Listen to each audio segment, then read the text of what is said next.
Hey, thanks for tuning into this project. I think you're really going to enjoy it. It's going to be a two-part series. I'm going to go step by step on how I'm building this 50-foot dock, which at the end, it's going to have a 20-foot gangway out to what I refer to as my dock tune. It's a floating dock that's made from a pontoon chassis.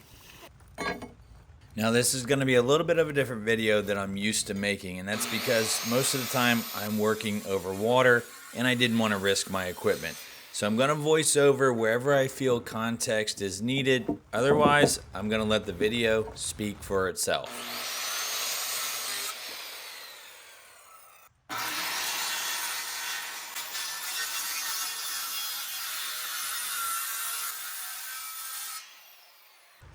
Now the boards I purchased for this project are all saltwater splash rated. That's a much higher pressure treating than what you would get at your local big box store, your ground contact would. And because of that, the pressure treatment gets a lot deeper penetration in the wood. All of us have probably cut wood at some point in our life, and you can see the center where the treatment, the chemical itself, didn't penetrate the center of the board. That's where this stuff is wonderful. I would recommend just buying a can of it, keeping it around for any wood projects.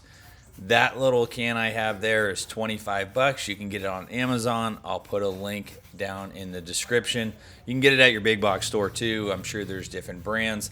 I've had this for a couple of years. You can use it very generously or you can use it sparingly, but it's great to have in your toolbox for any time you're cutting wood that's going to go in the ground, and especially if you can see that treatment didn't get to the center of the wood. That wasn't my problem here, but since I had it, I was using it.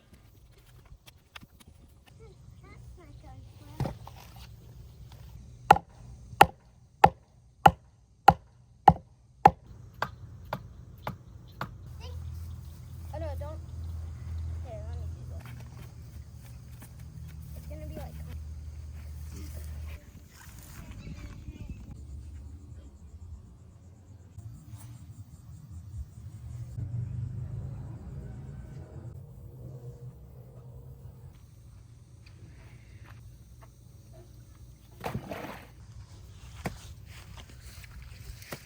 Now we just need a long piece of wood.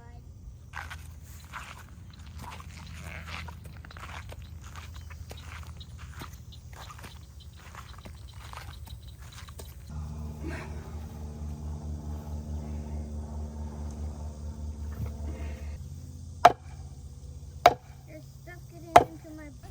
I'm a family man. My kids are with me all the time. My boys love to hang out with dad and love to do what dad's doing, and you can see that here. And here's the reality of it. I was like that when I was a kid. There's nothing that I know that I learned on a job site. I just built bike ramps, and bike ramps turned into bigger ramps that turned into dock projects and other things. So these guys are learning a skill, and I hope you guys can have some patience with me including them in the videos from time to time. One day, they'll be building the dock for themselves.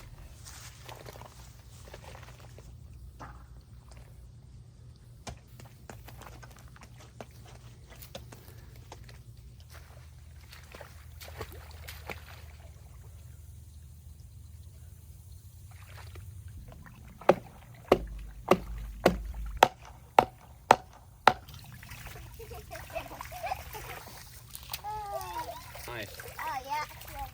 We want to get this post to drop, so what we do is we put the hose down like that, and it starts to blow out the dirt.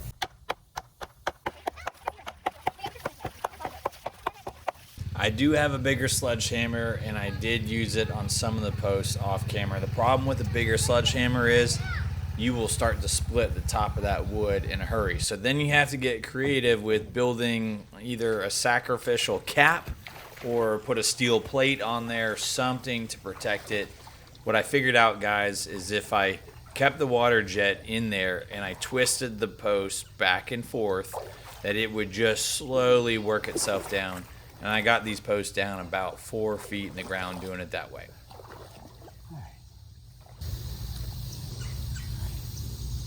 There you go, straight up and down.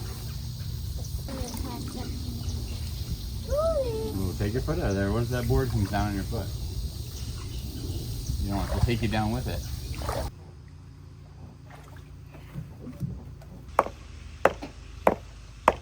Here's a still shot with all the posts set up, but I need more wood. So let's jump in the truck. I want to take you guys to one of my favorite lumber yards.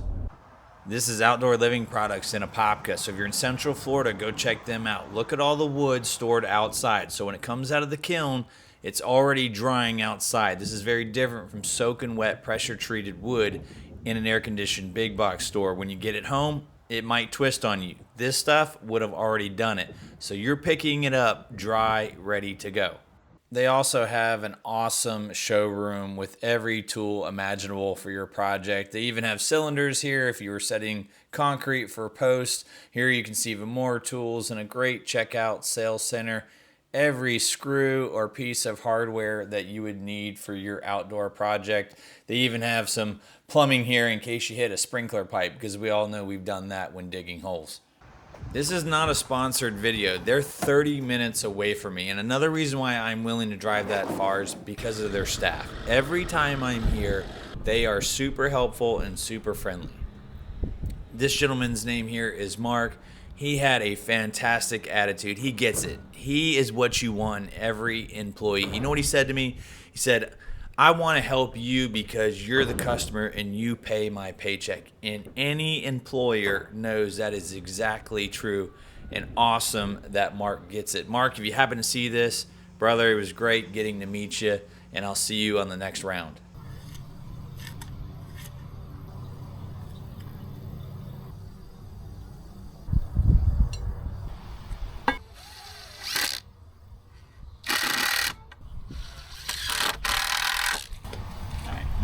Come on over here. So we need to hold this board. Okay. See that line right there? You're gonna have to hold it from falling, okay?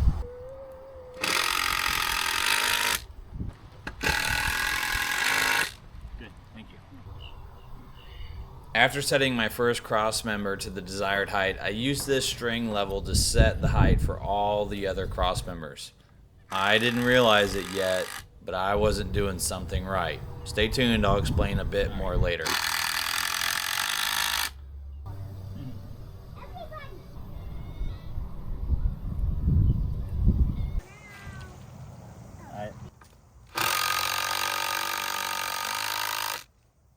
Oh, that's cold. Okay.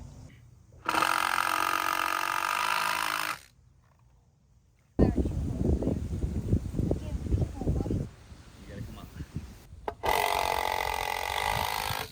Break, just hold it. Go, go. Snow, snow, snow.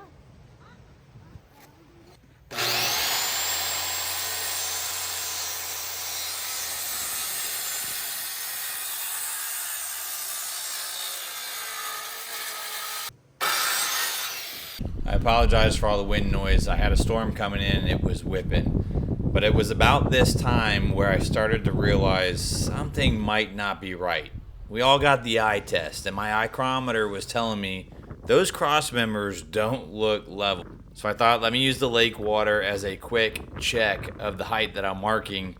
In a second, you'll see me stare down the line, and I'm trying to figure out if I have a problem. Well, I'm a stubborn old mule, so I went ahead and mounted the last cross member without checking first.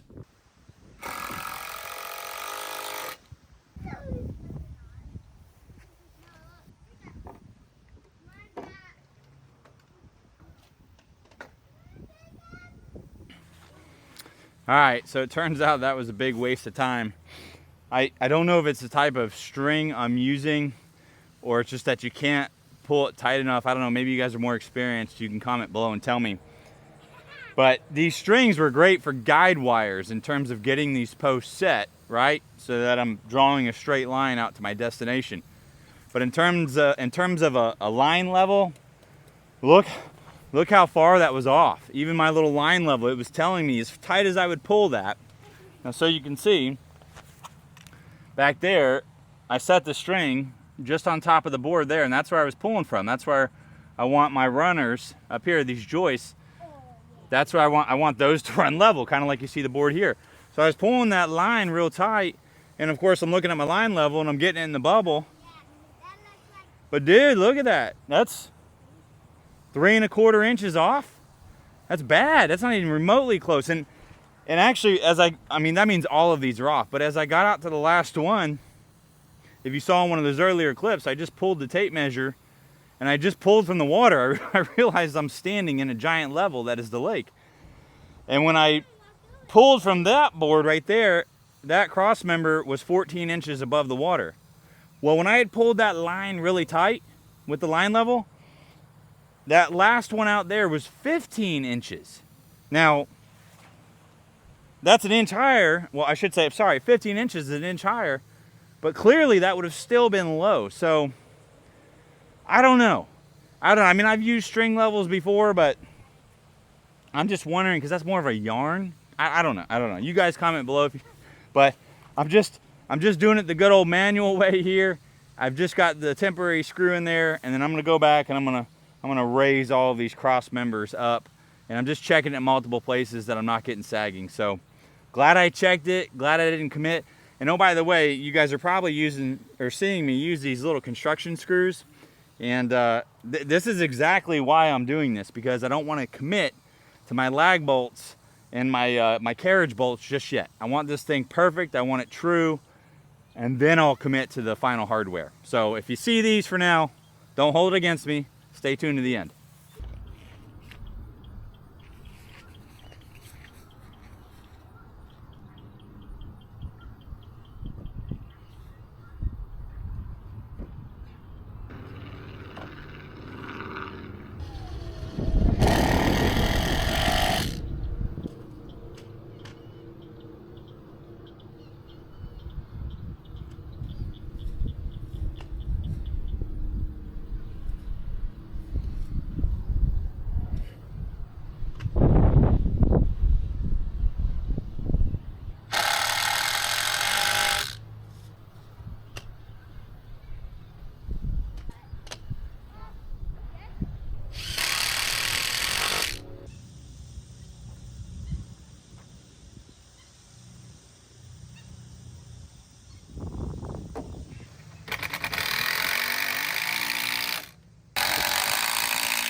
Hey, I am not a professional builder, and it's probably obvious to a lot of you guys, but to those that it's not, this isn't a pro tip, but it is a recommendation. I didn't always know this, so I want to share it. You can see I'm putting blocking in here. If you're building any type of wood structure, deck, dock, whatever it is that has a large span, make sure you put blocking in between the joists. It really stiffens up the framework and it allows the load to transfer from one joist to the other. It's truly incredible the difference it makes.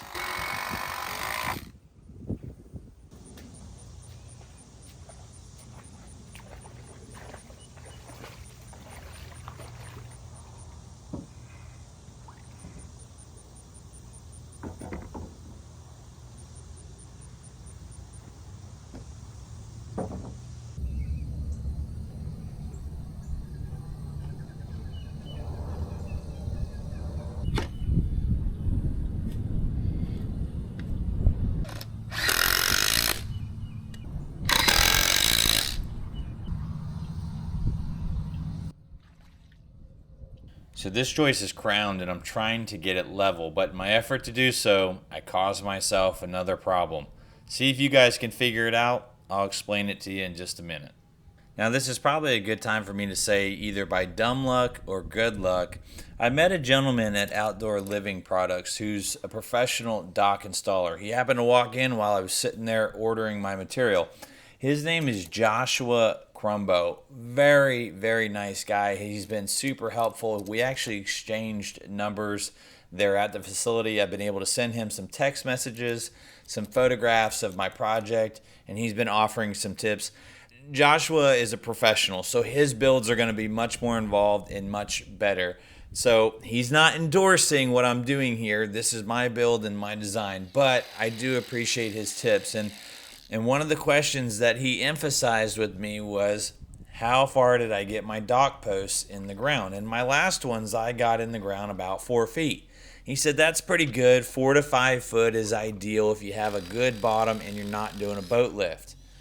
And I said, well, some of my other ones are a little less than that, maybe around 3 feet. And this was the point in time where he kind of looked at me like, that could be a problem for you, bud. Although he was probably too nice to say so.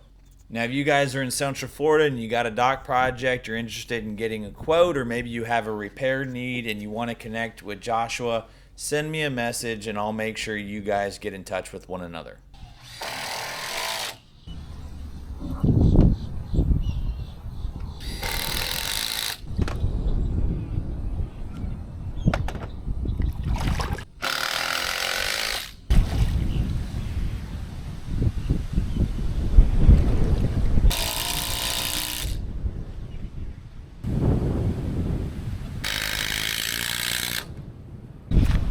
Rain is coming, lightning. It's another summer day. Get out of the water just in time. It's probably not coming through on the video, but I was trying to sight the board so that if I had a crown, I was putting the crown up. And I do have a crown on that last joist, the one furthest away. That was the one I was trying to ratchet strap down so that it would get level. Well, when I was ratchet strapping it down, it got to the point where it was about as tight as it would go. And unfortunately, the joist stopped compressing down. I had another 1/8 inch to go. It stopped compressing down and it started to pull that post up. Now, these posts out here are in the ground about 4 feet. These right here are a little less than 4 feet. So I had some uplift. Now that post is a little loose, so I've got to water jet it again. Once I get that back down in place, then I'll get this cross member done and I'll get all of these secured and we'll get the blocking in place. You remember that big sledgehammer I was talking about earlier? Well, look at the left post above my head. That's what happens to these after you beat on them with too big of a sledgehammer for too long. Fortunately, that's not a big issue for me because I'm going to be cutting all of these piers lower and they'll all be level with one another.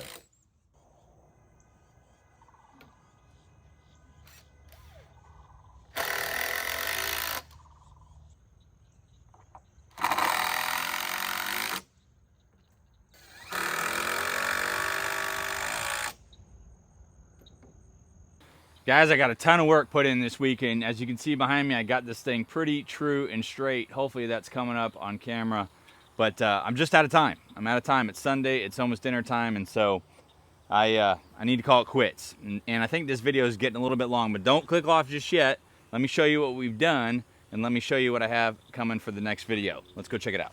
So, of course, we'll be doing our standard deck board material. We'll get to that in the next video. I'm also going to be adding carriage bolts through this entire assembly. I've got 10-inch, half-inch carriage bolts. So it'll be 2 per post. Up here, I'm going to be running lag bolts through this joist into the pier itself. This thing's going to be super strong. I had a 2x6 just laying around, so I went ahead and cut that up into 4-foot sections, and I put 1 on each joist. That's right where those 20-foot boards are coming together, and so I didn't want this set of posts to be a potential joint that could move. So I think by doing that, I'll distribute the load across both joists. Keep coming this way. Now, what I've been able to accomplish so far is the first 40 feet of what will be a 50-foot dock. I'm currently standing in the last 10 feet. The joists are actually going to run through my fence here. So I was able to get my cross member lowered to make room for those joists. Now, if you're wondering why the heck I'm even running through my fence, that's because the water wasn't always this far up. In fact, the old water line used to be out here. I don't know when it's going to return, and if it ever does, I want to be able to shut my gates that mount right here. So if I need to get a vehicle or a lawnmower or something through here, I don't want that blocked. Now, the reason why I haven't done my last 10 feet is that you can see I'm getting deeper, but these posts are 16 feet tall. That's a lot for me to handle. I really need help, and I need these to be super strong. So I need to get them in the ground as far as I possibly can. I'm hoping at least 5 feet. Because what's going to be attached at the end here is my 20-foot gangway that will attach to my dock tune. And that gangway is super heavy. So this needs to be very stout, and I want to make sure I do a good job. Earlier in the video, you guys remember when I ratchet strapped that one post, it actually pulled out.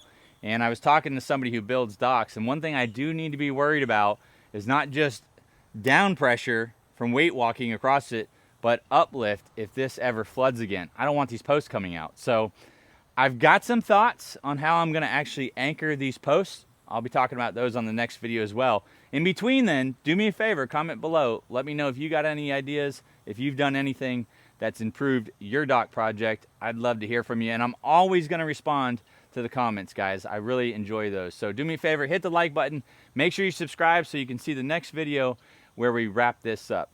Remember to spend time with your creator. He loves you and he wants to hear from you. We'll see you on the next one.